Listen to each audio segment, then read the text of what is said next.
Anand, I'm going to get you in first. We are seeing some of these beaten down names like Firstsource rise quite a bit, influential investor pumping in money. What is your view on how to approach some of these names now? Is there anything that looks attractive to you at these levels, the beaten down names in the broader markets? Well, I'm sure if you look for stocks on a valuation basis, there will be many which will seem attractive. But there is a single rule that is best used when you are looking at smaller companies, which is that if liquidity is tight, do not trade down, because right now the market is not, or for that matter, almost in no condition will the market actually give you an upside in smaller names unless there is ample liquidity coming through.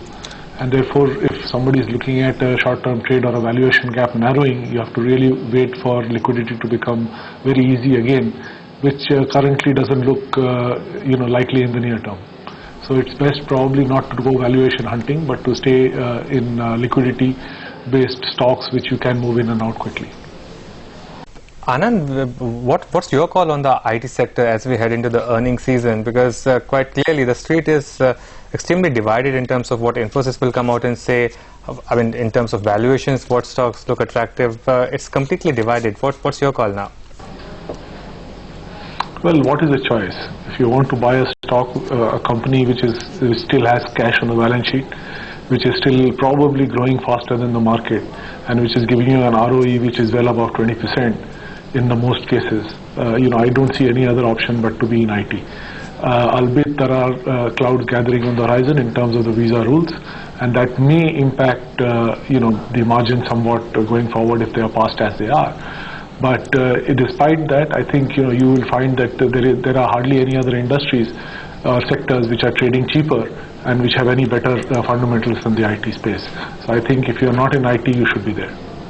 Is Tata Motors a good buy at this sub 300 rupee level, Anand?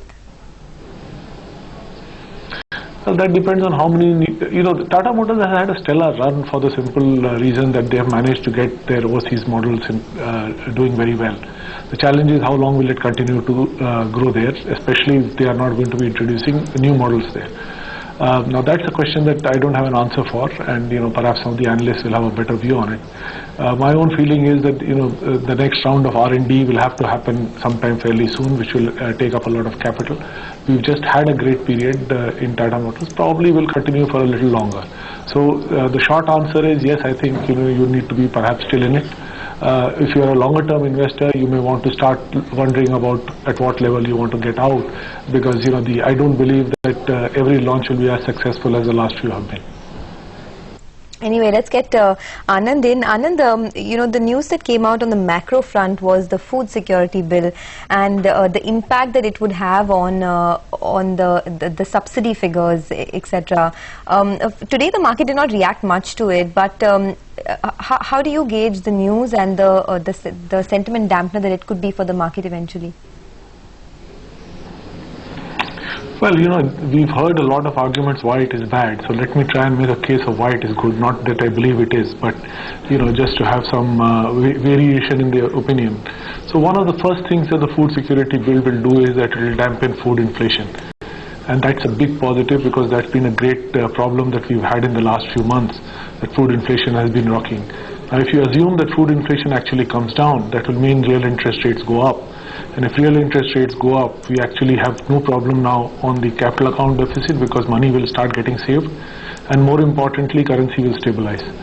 So that's one area. The second thing is that the deficit will go up. And now typically when you have a GDP growth which is slowing down, and it is slowing down because there is no investment going through, and you have a X minus M which is negative, then the only thing that the government has to do is to increase its own expenditure. So actually the focus on the reduction in fiscal deficit is all wrong. It shouldn't be there, because at this point of time, if you're really worried about growth, what you need to do is go out there and get the government to spend, and which is what they're doing. And that's what the rest of the world governments are doing as well. They're trying to pick up growth by spending more. So what exactly is wrong with that? So if you actually see, what will happen is that it will increase the GDP growth rate, it will reduce the inflation at least near term, and it will stabilize the currency. And exactly what is the quarrel we have with that? how do you approach some of these metal names? I mean, names like SAIL, Tata Steel, JSPL have all lost 40-50% of their market cap since the start of the year, maybe more for names like JSPL. Is this a good time to be dipping in, or would you completely stay away? Well, obviously the metal sector it can't be doing well because we still have a problem globally. And if China were to slow down as it appears to be, then the demand for the metal obviously falls and global prices will also take a dip, which is what we are seeing reflected in the stock prices as well. Now the near-term benefits can be a little more because of the fact that the rupee depreciation will also put some level of protection to the domestic manufacturers. So Tata Steel is obviously not necessarily a beneficiary because it has exposure overseas, but some of the companies like SAIL, which are largely in India, will have a little bit of respite in terms of the price of imported or landed price of steel versus what they can price at. So to some extent the dollar strengthening will probably help them. So selectively you may want to look at them, but remember that the trend largely seems to be down because until and unless we see a revival in the global economy, there is just too much steel capacity right now for it to be allowing the steel prices to go up.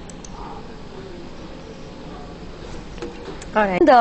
We're just going to see earnings season now kickstart with IT. You spoke about your expectations for the IT sector, but in general, the slowdown in the economic activity will reflect into the revenues of corporates this quarter around. In this earnings season, which is the sector that you would be most bearish about in terms of earnings performance? Well, it depends on what you mean by bearish. If you're saying, where will the growth be the lowest? Well, obviously infrastructure is a place where the growth is likely to be the lowest. But is that going to affect the stock prices? I doubt it, because that's pretty much well known. If you're looking at, those where the underperformance or the expectations will most likely be missed, I would argue that that's most likely going to be the FMCG sector.